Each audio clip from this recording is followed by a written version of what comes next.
ایران شام کے سنی اکثریتی علاقوں میں غیر ریاستی باشندوں کو بسا کر آبادی کے تناسب کو تبدیل کرنے کے منصوبے پر عمل پیرا ہے، جبکہ عرب ذرائع ابلاغ نے یہ خدشہ بھی ظاہر کر دیا ہے کہ ایران شام میں فرقہ وارانہ جارحیت کے ذریعے سنی شناخت مٹانے کی کوشش کر رہا ہے، اور وہ عراق سے ہوتے ہوئے شام کے راستے لبنان تک براہ راست زمینی رسائی کا اپنا دیرینہ منصوبہ مکمل کرنے کے آخری مرحلے تک پہنچ چکا ہے۔ چنانچہ عراق میں شمالی علاقوں کو سنیوں سے خالی کروانے کے بعد اب شامی شہروں حمص، حلب، ادلب اور دمشق سے سنیوں کا مستقل طور پر جبری بے دخلی کا عمل جاری ہے۔ پس صرف حلب شہر میں 1,20,000 سنی باشندوں کی جائیدادیں اور مکانات تک چھن گئے ہیں۔ یاد رہے کہ دسمبر 2016 میں حلب پر ڈھائی جانے والی قیامت کا مقصد شہر میں باقی رہنے والے سنی مسلمانوں کو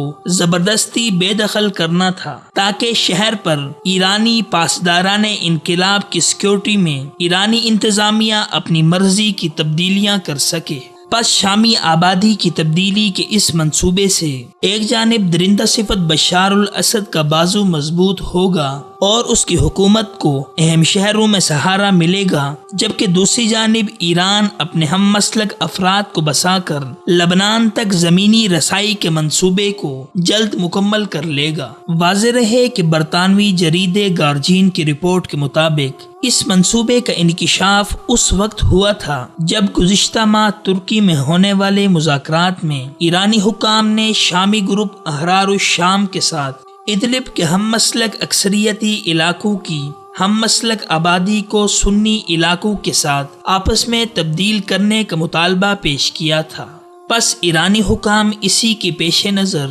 دارالحکومت دمشق کے مضافاتی علاقوں سے سینکڑوں کی تعداد میں اپنے ہم مسلک خاندانوں کی دمشق منتقلی بھی کر چکے ہیں، جبکہ اسی منصوبے کے پیش نظر دمشق میں شیعہ حسینیہ کو فوجی چھاؤنیوں میں بدل دیا گیا ہے، جہاں دن رات ہزاروں کی تعداد میں ایرانی، عراقی اور لبنانی شیعہ ملیشیا گروپوں کے مسلح افراد بیٹھے رہتے ہیں۔ مزید یہ کہ تمام عبادت گاہوں کے قرب و جوار میں مسلح گروپوں کے کمانڈروں کے خاندانوں کو بسا دیا گیا ہے، جس کے لیے مقامی سنی آبادی کو زبردستی علاقہ چھوڑنے پر مجبور کیا گیا ہے۔ پس ان حالات کے پیش نظر مستقبل میں 1 کروڑ سے زائد عرب سنیوں کو سر چھپانے کے لیے جگہ ملنے کا امکان نہیں ہوگا، اور یہ لوگ دربدر ہو کر خانہ بدوشوں والی زندگی گزارنے پر مجبور ہو جائیں گے۔